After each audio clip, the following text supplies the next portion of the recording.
All righty, we're live. How about that Husker victory? Woo! Finally getting it done. Beating We already Iowa. got some comments. Beating Iowa was a big deal. Glad we won. Woo!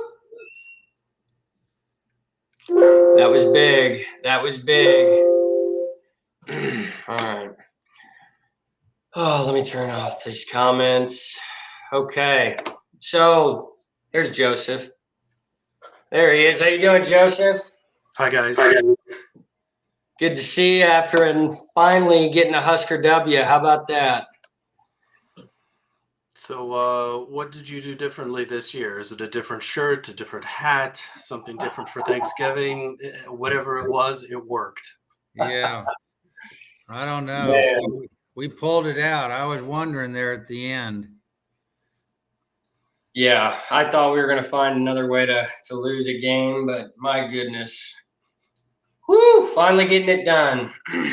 24-17, your final. The Huskers hold on to finally beat the Hawkeyes, and that did snap a 7-game winning streak for Iowa in the series.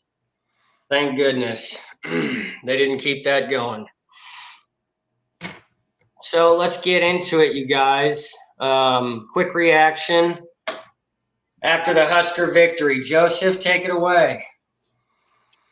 Well, just when you thought after 3 quarters things couldn't be any better in terms of Iowa turnovers and mistakes and Nebraska playing pretty air-free football, that this was going to be the year, and it could even be a blowout. And then that fourth quarter just opened up everything again, and it makes you ask the same questions, and you saw the same old Nebraska football there, and yeah, everybody was nervous. No, I'll go next, Jake. I totally agree. It was everybody got tight. The coaches, everybody in that fourth quarter, and I thought Casey was still throwing pretty good. I wish they would have maybe not. I said to Jake, is Whipple calling the plays or Mickey? If I was the head coach, I might have intercepted some of those play calls of running the ball and throwing a couple more passes, because I thought he was doing well and handling the pocket a little bit better. So I was a little bit surprised, but thank goodness that call out of bounds for the Hawkeyes was called back, because I thought that was the right call. That was huge. But anyway, it's a great win to beat Iowa. I love it. So anyway, I'm happy for the win. Yeah, I think my quick reaction is I'm just glad we got the W. And I know there's a lot of murmurings about the Huskers' next head coach, and we'll wait till the end to get to that, because that's what most of the comments are about. But to get this win after a tough year, Frost getting fired, I'm happy for Mickey. Even though the play calling in that fourth quarter made me want to just have a nervous breakdown at times, running the ball all the time, doing the same runs. I just am proud of the team to get the W. I wish they could have gotten their last home game win, but I think this makes up for it. Yeah, I think it's a huge win. I think Casey played phenomenal. The statistics show that. I think the defense hung in there, and they didn't give up a lot of big runs today. After that first touchdown for Iowa, we didn't give up hardly any big runs that I remember. And that's what was my biggest fear. As the game kept going on and on, I was worried they were going to start gashing. And I think they did a really good job and hung in there. I do. I'm proud of them. Yep. And like I said earlier, that did snap a 7-game winning streak for Iowa. Unfortunately, we couldn't do that against the Badgers last week, but that's big. Joseph, let's talk about some of the highlights, brother. Yeah, Casey was great. The offense looked pretty sharp most of the time. First 3 quarters, not going to power running. Yeah. So there were a few counters, a few delays, things like that, but throwing the ball, and it came out throwing the ball. And, at that point, you start shaking your head and saying, well, if you can't establish the run, that's not going to bode well for the rest of the game. Yeah. Yep. Didn't turn out that way. I mean, they found a weakness. Yeah. And I mean, obviously some of the game film from the middle of the season got lost, and the Hawkeyes probably didn't watch it because you got to watch 3. You got to be on 3. And the routes he ran weren't so sophisticated. He's got that quiet speed. And Yep.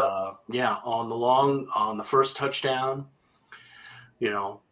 good play call in a, what's called a cover 6, where they kind of play a quarter half back there in the secondary and split it. So a good route combination there. So nothing too sophisticated, but you gave him time. The pass blocking was good, and they exploited that and didn't have to lean on the run. But as you said, Jeffrey, you get to that fourth quarter, you've got to be able to run the ball, and they still can't. So that's a weakness. We've known it's a weakness, and hopefully that improves next year. But hats off to the guys for having at least that one last quarter of fight in them, against a team that really shouldn't have won the game, had no right, even to be close. That's a bad Iowa team, and it does feel good to beat them, but let's not get too confident. They are a bad team. Laporta's out. They lost their best defender. The quarterback's out. They were at the end of the rope there, and we were lucky enough to hold on to the end and let them sort of self-destruct. Yeah, and that was the big surprise for me. Jeffrey, I'll let you get into your highlights here next. But I got to show this comment. Husker Gray, heck yes, man. I wasn't in tears. But I felt really good after we got that final pick. My God, because every Husker fan, like Joseph's saying, we were about to have a heart attack thinking we're going to find another way to lose this game. And what was weird, Joseph, I got to agree with you, man. Iowa is usually a team that doesn't make mistakes and self-destruct. That's what blew my mind. It was like the roles were reversed for that game. They were playing like Nebraska usually does, and we were playing for the first 3 quarters. We were playing totally different. So, but yeah, I love that comment, Husker Gray. And they were trying to gift it as well. I mean, Newsom had 2 picks in the fourth quarter, which should have been picks. It's like Iowa's just trying to gift wrap the game to us. And the first drop, I'm crying. Second drop, you're crying, and just that confidence or that fear that something bad's going to happen. They call that long catch in because they don't have a view of him not going to the ground with control. It turns out differently perhaps, but the football gods were on our side because there weren't bad calls that went our way. They fumbled the ball 4 times and lost 3 of those. Yep. So, do just enough to win it. Yep. Yeah. Count our blessings. Jeffrey, what are your highlights? Well, yeah, and I want to say before I get to my highlights, Joseph, on the 2 Newsom almost picks, my crying went to yelling at the second one. I was like, oh my God.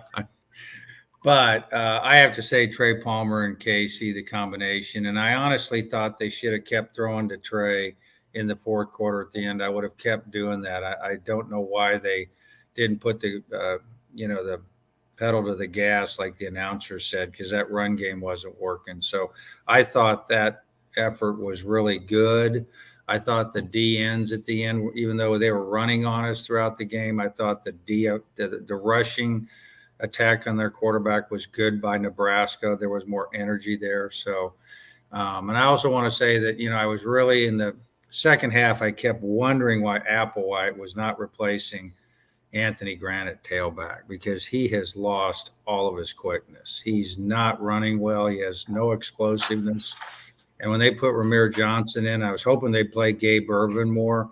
I thought that helped a lot because their legs are fresh. I don't know what's going on with Grant, but he's running too much left to right, and he just doesn't have the speed. So I thought it was good, but I look forward to Gabe Irvin next year a lot. I think I wish they'd play him. He's gotten really big. I mean, I wanted to, yeah. Looking back. Yeah, my highlights definitely start with Casey Thompson, obviously, and Trey Palmer. I'm with you, Jeffrey. I wish they would have. I wish they would have kept going to Trey. I think they could throw him 10 balls a game deep, and he'd catch probably 4 or 5 of them. And I understand why Whipple and Mickey were getting more conservative at the end. I mean, shoot, they're just trying to hang on and win the game. But I'm with you. This could be Mickey's last game as the head coach, and I think that he could have, called a little bit more, or he could have been a little more aggressive with his play calling at the end. And if he's not, he could have, overtaken Mickey or Whipple and said, look, we need to go deep here. Throw one to Omar Manning, who hasn't gotten a catch in however many weeks. But yeah, those first 2 quarters with Casey airing it out, that first throw was on the money to Trey Palmer. And Joseph, I agree with you. He's quiet fast. He's not very Trey Palmer. He's not real physical. You saw that when he got pulled down by his jersey on that. He should have gotten the first down, but he is a burner. And his concentration on those deep balls is outstanding. My other highlight, you got to give it to the defense. With Luke Reimer out, with the Malga Clemens getting hurt, Nick Henrich was out. I thought that Kolarevich pick at the end was awesome. I thought the defensive line, how about that, Joseph, Jeffrey, Caleb, Garrett Nelson doing his thing. They were getting after Iowa's offensive line today. That's the most physical I've seen our defensive line play all year. Let's give them some credit, baby. I thought they got after it until the very end, and I was proud of the front 7 for how they played today. Yep. I mean, I have 2 words: jet sweep. You don't have to throw the ball deep all the time. I understand you're trying to milk the clock. I haven't seen – I think Oliver Martin had a jet sweep last week, maybe, but that was the first in 2 or 3 games that, they were trying to get to the edges early, and that worked. So they were throwing the bubble screens. You could put the ball in Trey Palmer's hands, give him that jet sweep, and it looked like they were trying to do something clever there on that false start, that bad snap that you think, again, the wheels are going to fall off. But, yeah. Jeffrey was saying the same thing. Why don't they run a jet sweep? Yeah. And my brother, who is over watching the game too, is like, why don't we try that? Because it works, especially with Trey Palmer's speed. Yeah. Forget running the ball up the middle or doing a counter. Give a sweep to it. I totally agree with you, Joseph. Yeah. I mean, Whipple is a good offensive coordinator. He didn't have the tools this year to do exactly what he wanted to run his offense. He tried to do the best that he could, but still the play calling was lacking in several games, or at several points in several games. And, maybe that comes with the first year and, getting to know your players. But, odds are he's gone. They'll clean house, and the question will be who from the current staff stays, whoever the new coach is. Yep. All right, guys, lowlights. Even though we won, finally, we got to get into some lowlights. Joseph, Jeffrey, either one of you can go first. Ramir's fumble. I mean, he was running the ball well, and I agree, Jeffrey. He was hitting the hole hard, and he had that burst of speed. And, there were a couple of plays where, one hand stopped him from turning a 4-yard gain into a 40-yard gain. Yep. So, and that's missing. The holes weren't great, but he hit it faster. AG just looks like he's a bit tentative and is not really seeing what he wants so that he can commit. And so that was disappointing, the fumble, to say he had played well. It was his chance to actually, contribute, make a difference in the game, and to have that fumble. And it's a fluke. It's not his fault. It's tough there in the scrum. And, those things happen, and they happen to Nebraska a lot. But, that was difficult. other low lights. I mean, it was the fourth quarter because we've had that for 5 years, 10 years. That you think it's deja vu. Well, hopefully we just kind of exercise those demons, and that was just one last fourth quarter to get it out of our system. Right. Yeah, lowlights for me was the run game. I just thought that someone's commented on Anthony Grant you see the comment. Apparently he is banged up, and it showed today. Anthony Grant, he's nursing an injury. Yeah, which leads me to wonder, why is Applewhite playing him so much when you have two good backs? Irvin's 223 pounds now, and he looks like a stud, and he doesn't get to play at all. And Ramir had a burst that was unbelievable, and Grant's running left to right. I mean, that was ridiculous. The pass blocking was better, but yeah, the running game for the offense was my low light. So, yeah. Yeah, I think Grant, he definitely looks banged up. NCAA playoffs said it's an ankle and a knee for Anthony Grant that he's been nursing. It seems like he's banged up. His explosiveness at the beginning of the season, when he was like the Big Ten's leading rusher, there's a huge difference. Right. And I feel like he didn't try to do as much dancing and juking at the beginning of the year like he is now. So it's clear something's going on with him. But my lowlights, again, I think it's like you, Jeffrey. Yeah, Joseph. First of all, Ramir Johnson's fumble was a gigantic lowlight. I know he's running hard; he was exploding into the holes, but you cannot do that. That could have been a game killer for us. I have to agree with you on that. They got to work on that. But yes, it's got to be the run game again. The offensive line. Again, we've been talking about. At least I have talked about the offensive line a lot, improving the last few weeks. But again, like Jeffrey said, it's mostly in the pass protection. If we want to start, having games where we're not having to get a ventilator out, we got to be able to establish a run game, or otherwise these teams in the Big Ten that run the ball and they thrive off turnovers, it's going to come back to cost us. So that's definitely the biggest low light. I was getting angry throughout the game. Like Jeffrey said, we just wanted to stop running the ball altogether at some point, and it can't be that way. The offensive line has got, one way or another, has got to figure out a way to create some holes, because like you both are saying, we've got good backs. And with the way the transfer portal is nowadays, my goodness, if I'm one of these running backs, I'm thinking, do I come back next year? The line's got to improve. They've got to improve. Is Ramir Johnson a senior? Maybe someone in the comments will help us out here. Joseph, you know that one? I've got. I think I have the roster. Because I know Grant can come. I know Grant can come back, and Gabe Irvin can come back. He's a sophomore, redshirt sophomore. Okay. So he's got plenty of eligibility left.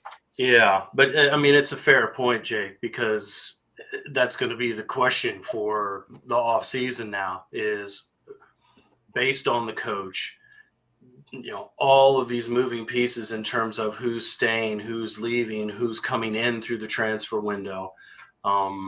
It's free agency, and it'll be different next year for sure. You just hope that you can hold on to enough of those underclassmen that show potential, and enough of those seniors, fifth-year seniors that have a commitment to the program, don't desire to go do the same thing another place, and really, show their loyalty to the program. There will be enough to work with, and you got to think that if it's a coach like Rule, that he's going to be able to bring some talent in. He's going to be able to go through the JUCOs. He's going to be able to go through the transfer window. And as Mickey said in all of his post-game conferences, they need to be better at every position, and they need better depth. And, hopefully that happens next year. Yep. Okay. Injury updates. We'll get some help from the viewers in the comments on some of this. You guys didn't notice any injuries we had during the game other than Malcolm. That's right. If anyone who's viewing knows what happened to, I can't think of his damn first name. Malga Clements. They call him Vol. It was an ankle. It looked like an ankle, but then he went back in the game, I believe. I'm not sure if he was. Yeah, I thought I saw him out there, but maybe I'm wrong. Just Kolorevic, from what I was watching, he played pretty much the whole second half at middle linebacker. Malcolm Clements, that was a highlight I missed. Boy, he had the game of his career today. I loved me some Malcolm Clements today. But so he got dinged up his ankle.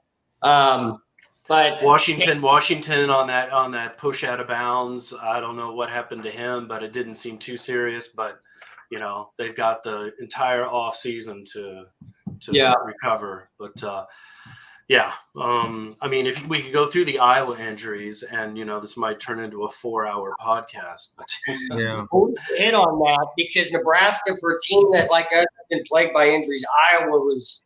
We're not taking any credit away from our team. We'll take a victory any day of the week, but they were gassed, and they lost a bunch of guys in this game.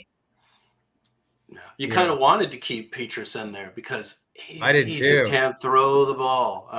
And you didn't know what Padilla was capable of, but it seems like his best play is that scramble to the left, throwing across your body and chucking it out of bounds. But he had a good arm. He was throwing it good. The other guy, I wanted to sooner. You heard the announcers during the game, Joseph.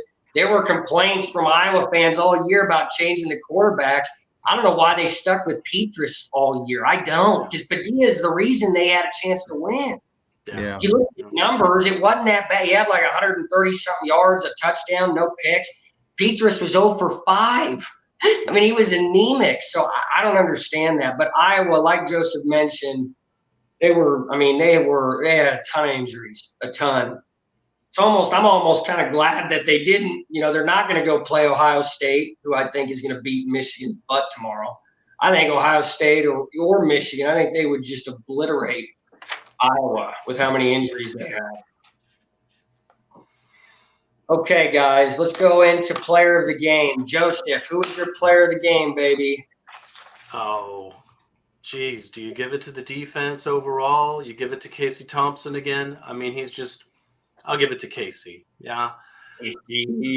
One or two mental mistakes, the intentional grounding, but through the first 3 quarters, played pretty flawless ball. He was 20 of 30 for 278 yards. He's not perfect. He missed a couple of open receivers. And so he's still not seeing that. And, that may be something that he can work on next year if he comes back and plays again. But he does just enough, and he's got the poise, and you can see from his, his body, his demeanor on the field, he's not panicking in that fourth quarter. Mm-hmm. So, I think he gets my game ball. Jeffrey, who was your player of the game? Yeah, I wanted to say Trey, but I think Casey too. I mean, I think he just puts us in a position to just get, score points, which is really good. I hope he comes back because I think he can get a lot better. And he did, there were a couple of things. We were talking about Whipple's play calling earlier, but Whipple had a couple of plays called that were excellent. That one that Casey missed, Oliver Martin. The double move. Oh my God. I mean, there were things like that the plays were that was a great call. And Casey just got rid of it a little bit early. Then another one with Trey Palmer. He had him deep for an easy touchdown, and he underthrew him with that young cornerback on him. Those were 2 great play calls that would make Whipple look smarter that Casey missed on. But I think Joseph is right. If they play again and get some, repetition down, get used to each other, it could be much better next year, I think, with those 2. So I'm hoping they come back. Yeah. And you could give Trey a game ball, but for me, I kind of expect that performance game in and game out. Yeah. He's great. He's got all the skills. He could play on Sunday. Maybe he needs to be a little bit more physical. Yeah, he does. But he's a performer. He's gutsy. He's put his heart into it this season. And so, I just kind of expect that from him. But yeah, hats off to them. O-line as well. I mean, the pass blocking was good. And Iowa blitz, they picked up the blitz most of the time. Yep. And just because, our receivers outmatched the Iowa defenders, we were able to make some plays there most of the time. But I give it to Mickey as well. I mean, this may be his last game as a head coach at Nebraska. It may not be his last game as a coach at Nebraska. It may not be his last game as a head coach. But something that I'm sure he'll look back on and really relish. Right. Yeah. From all the What about you, Jake? Is there another game ball to hand out? Yeah, I'm going to give it to Mr. Palmer. And I agree with you, Joseph. You kind of expect it, but, you think about 3 games prior where he was anemic. I think he was really the reason that we got – he was the reason we got out to that electric start. I thought that he didn't let up. I thought even on the play where you see him on the sideline getting, all angry and pissed off, whether it's he thought he had a first down or he wanted Whipple to go for it on 4th and 1.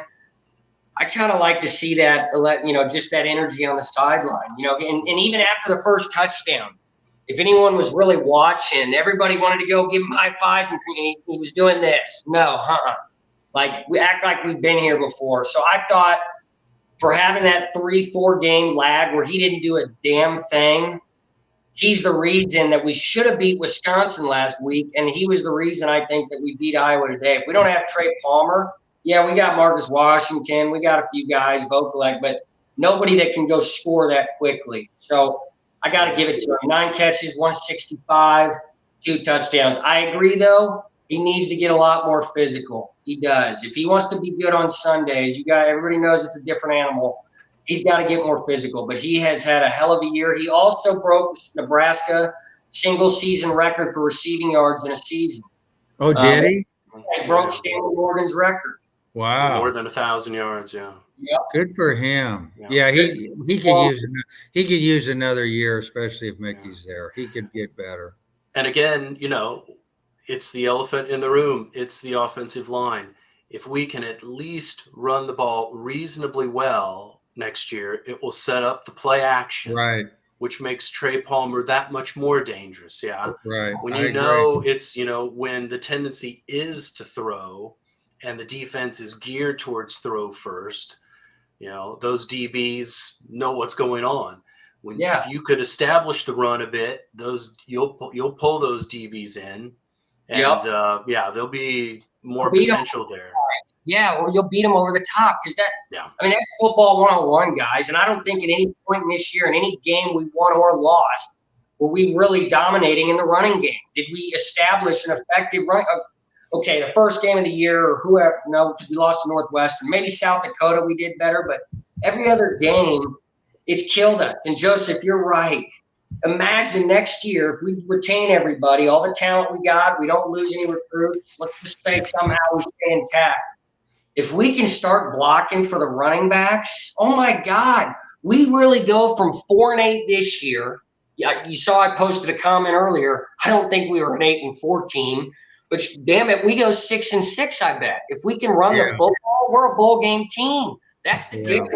I agree with you, Joseph. We've got to figure that out because otherwise you're just trying. It's too hard. Nobody can throw the whole game. DBs are salivating. They're sitting back on their heels waiting for a mistake. It's too hard. And that's why we're 4-8. Yeah.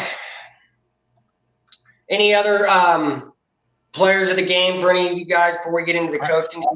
I like, it's a young team. We have a young team. And I thought Toby Rice getting a lot of good playing time. He looks he could be really good. He is about 6'5", probably 220. He's only going to get better. And I know they're moving him all around. Gifford's going to get better. I know he had to play safety today because Buford's out. But they've got a lot of young players. Hausman's playing. He's really holding up really well. He's a physical kid for a true freshman. Runs good. So, it's just cool to see him never get hurt. I think the defense will get better. Hutchmarker's getting a lot of good playing time on the line, which I think is good. I wish they would have played Gunnarsson more, Jake. I saw him get in a little bit at the end because I think he could be more physical and really good. I think I just think they need to play some of these youngsters more often, and when somebody's not doing well, and they need to do that when somebody's making mistakes. And so I think the defense has some potential. And then again, on the offensive line, if those two linemen come back, Prochaska and Norelli, I think that helps a lot with that offensive line if everybody else just comes back. Because I think there's, I think Piper can play center. And I think they'll be better. They're going to have backs. So we'll see. I think there can be a lot of potential. Yeah, and I agree with the offensive line. I mean, the problem over the last several years has been they've had to start too early in their careers. It used to be that you had 3 years, maybe 4, before you actually got on the field and started. Right. But That's just right. out of necessity, because of the lack of depth and because of injury, they have to start early or earlier and struggle at times. So hopefully there's enough experience there that gives the underclassmen a chance to develop, grow, get stronger without having to do that on the field next year. Yeah, Lutovsky played a lot tonight. You saw that, and Brent Banks got to play a little bit. I mean, there were a lot of guys that are going to be able to move, and Banks can move back from guard to tackle. He's versatile, so I think there's you always need that with somebody in there. And I know I really think Benhart is more of a guard than a tackle, where he's more suited. Yeah, we're kind of already getting into it. That's why I put up the banner 2023 season outlook. Okay. We'll wait until the end to get into coaching search, since that's the hot topic. And then we have a Husker trivia question at the end. But we're already hitting on it. We're already in it.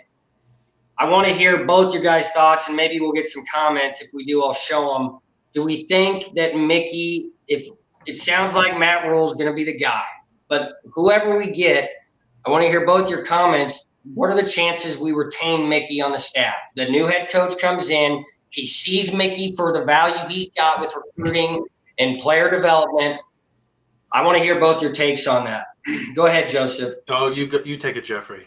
Yeah, I think that Trev Alberts has to be firm on that. That look, Mickey's a recruiting director. Okay, that's first and foremost, and then he's wide receivers. I mean, he's already gotten a wide receiver room that is pretty special, and he has Malachi Coleman coming in, who's a 4.5 star.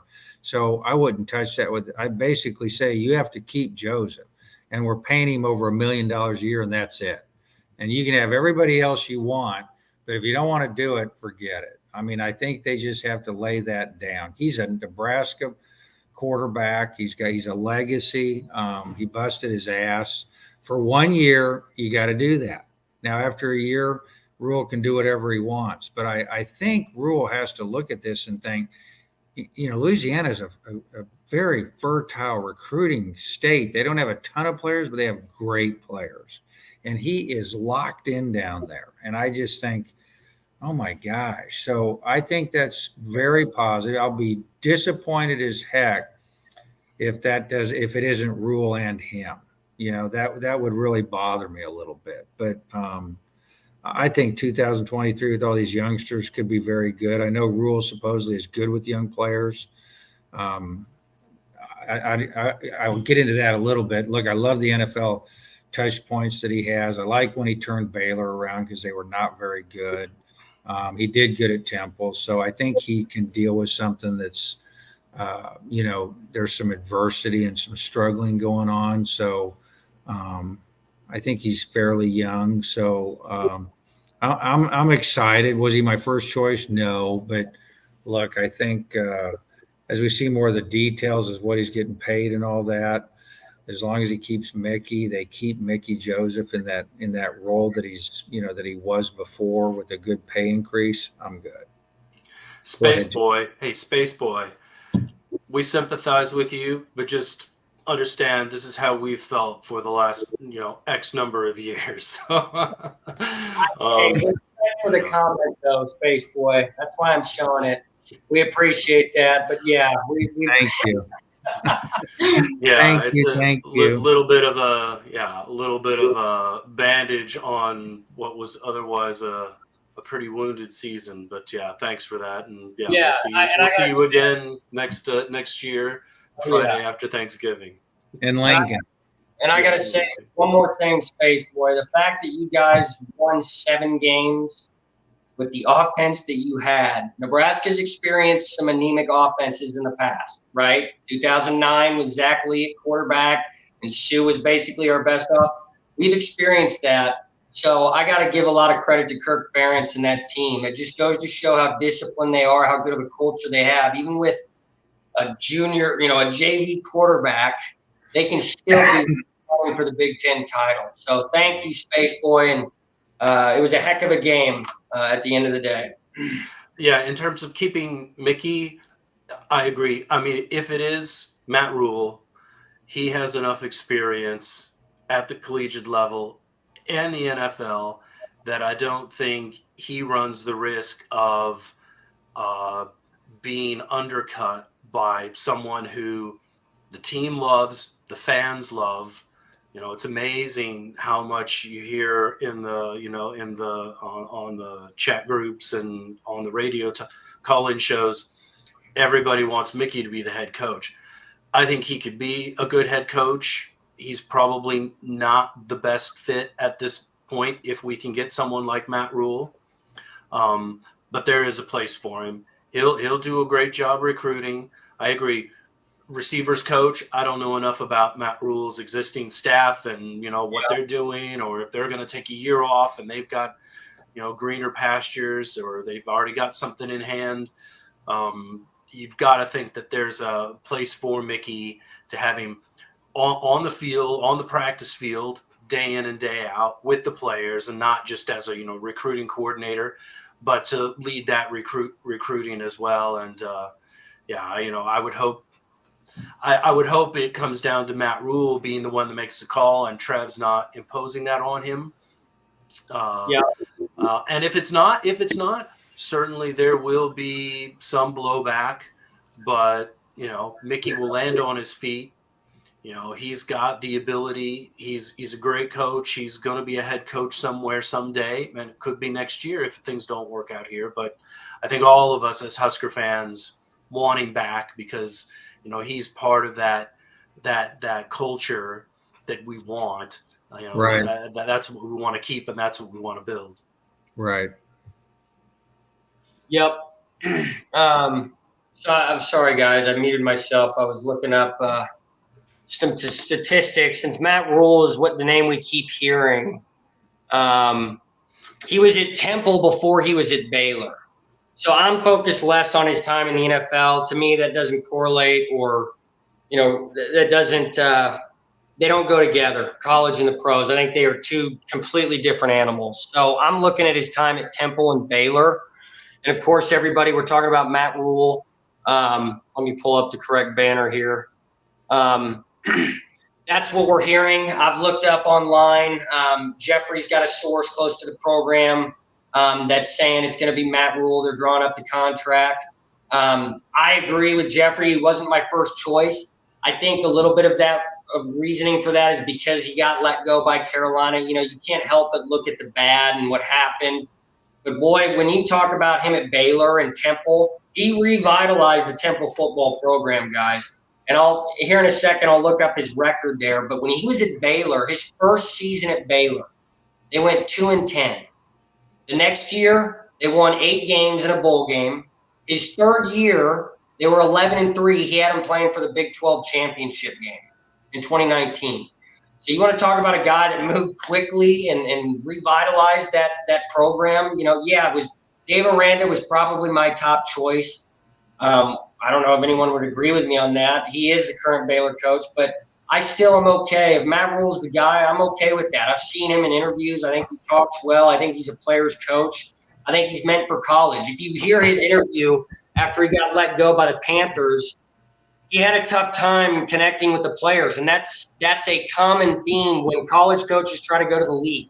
NFL's a business. It's totally different. You can't control your players. You can't give them a curfew. It's all about money and contracts.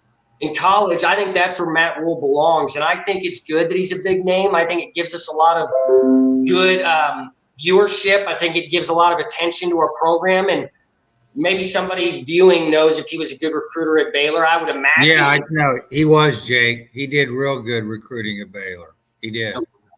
And he has a reputation for player development as well. So at Baylor, you have the luxury of recruiting in the best state in the country in terms of talent.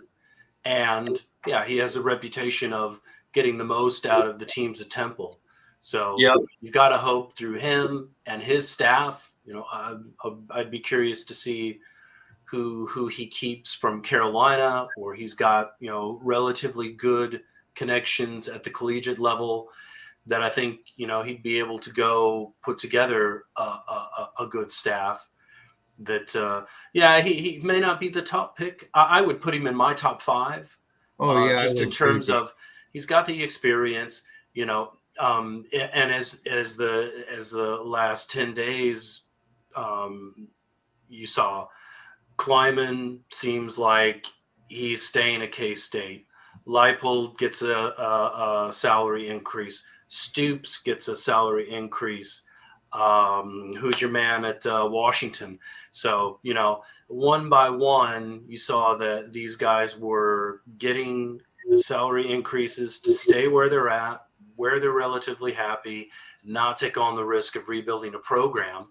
And yeah, you'd put, you know, I think, Jeffrey, we talked last week about Bill O'Brien might be on that list.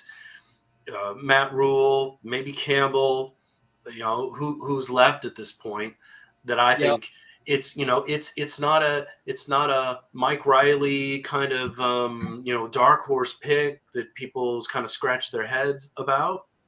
You know, they know who Matt Rule is. He's good with the camera. He's good with the media. So he'll be that out front guy. So I think he'll do, you know, a lot in terms of the image of the program. And then it just comes down to having a good staff, being able to have a very good off-season recruiting, you know, signing. He's got to get after it real quick. And I think he's an offensive coach, if I don't mistaken. He really had good quarterbacks at Baylor. Remember, he really developed their. So I'm hoping that, you know, God, I'd love it if he was the OC as the coach maybe for a year just to see what's going on. But somebody might ask too. I'm going to ask this. Do we know where he's from, Jake? Matt Rule. He's from Ohio, Indiana. He's from the Rust Belt, I believe, but we could look it up. So, you know, and I thought that as well when I was listening or looking. He's not a Texas native. Okay. So it's not, because my first impression was, you know, he'd take the Auburn job because he's got more roots in Texas and the South. But I think it was Steve Sipple or someone else that said he's from New Jersey or Pennsylvania or Indiana, something like that. So, you know, he's not tied to a particular region. What does it say, Jay? It says as a kid, and this I just typed in Matt Rule, where did he grow up?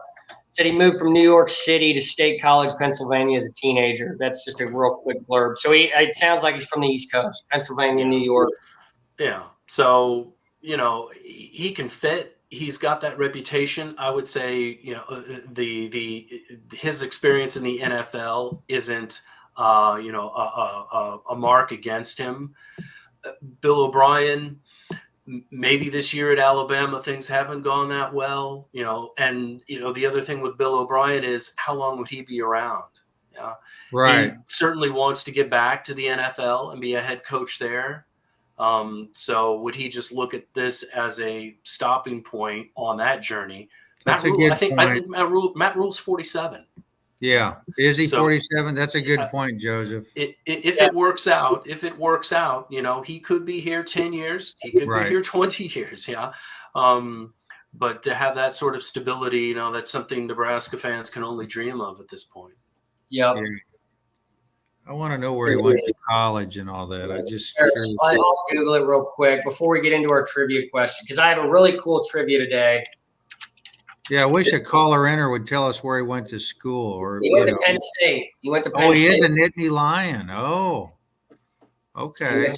He sure did. Good. That's a So positive. we've got a few more Iowa fans in the room as well, and that's great. I guess you don't want to join the Iowa chat, yeah. too much cursing, too much depression. So yeah, we're happy you're here. Yep. They're So, gonna coach too. Pretty soon. we're getting close to the end of the show. We thank everybody for watching. It's been a heck of a season. We're glad Joseph was able to join us. It's made the show a heck of a lot better. We do have 2 trivia bits here. Now, obviously, I always try to relate it to the team we're playing. Does anybody know Nebraska obviously has 5 national championships? Does anybody know how many Iowa has? Are we gonna let them try to guess the caller inners? Yep. Space Boy should know that. Because I was surprised. I do know the number, and I was surprised. We'll see. We'll give him a couple of minutes. Yeah, maybe Space Boy will jump on, and I'll be curious to see if a Husker fan knows. And the next Well, they're one, gonna Google it now. I mean, even me, I could figure it out online, and I'm a dodo. we'll wait. Give it another minute here. All right. Not 0. No. So they actually have 5. Same as Nebraska. I was shocked when I heard that. Yeah, that's a lot. 5 national championships. They must have been years ago. Not sorry, Space Boy. Okay. Now this is kind of obvious because I already said we related to the team we're playing, but this is really interesting. The Cornhusker nickname that we have actually came from when we beat Iowa. So the Cornhusker was a reference to an upset victory over Iowa in 1893. We were still named the Bug Eaters, right? Nebraska Bug Eaters was our first ever nickname. But the school newspaper ran a headline after we upset Iowa 20-18 in 1893. The headline wrote, "We have met the Cornhuskers and they are ours." So the term Cornhuskers was a reference to Iowa getting husked by Nebraska. And then eventually they adopted it. Isn't that crazy? Yeah, that is. I never knew that. I knew we were the Bug Eaters. I never really understood what the corn husk, what it meant. Is it just a guy that, husks corn? I don't know. So when I found that out, I just Googled some fun trivia. That's crazy. 1893, we upset Iowa, and that's where the nickname Cornhuskers came from. It's crazy. That's cool. That's good, Jake. Well, I want to commend Jake. Jake, you've done a good job being on this podcast for Nebraska because I'll tell you, Joseph, when he watches the game, there's quite a bit of emotional passion. And the podcast makes him get better with his emotional intelligence, which is making him grow up as a young man, which is good. But I really applaud him for staying the line. I hope we can do this next year because we have to be better. I know we said it last year when we were like 4-8, but I think 3-9 last year. Yeah. So now we're 4-8. So I look forward to another year, and we're season ticket holders, and I look forward to the new coach. So Joseph, it's nice to meet you, but I've enjoyed this, and go Huskers. I'm proud to be a Nebraska football program supporter. Thanks, Jeffrey. Yeah, it's been great doing the show with you guys the last couple of weeks, and hopefully we can get together and do some stuff in the off season. Sure, there will be lots to talk about, and there's a lot of fan interest in the future of the program. Yep. Good. That's good. Good things coming, and it's always good to have a local Overland Park native doing this show with us. So yeah, love having you here. But thank you, everybody. It's been a good season. Glad the Huskers got the W. Have a good rest of your weekend. Happy Thanksgiving. Go Big Red. Go Big Red. Happy Thanksgiving, guys. Go Big Red. Bye-bye.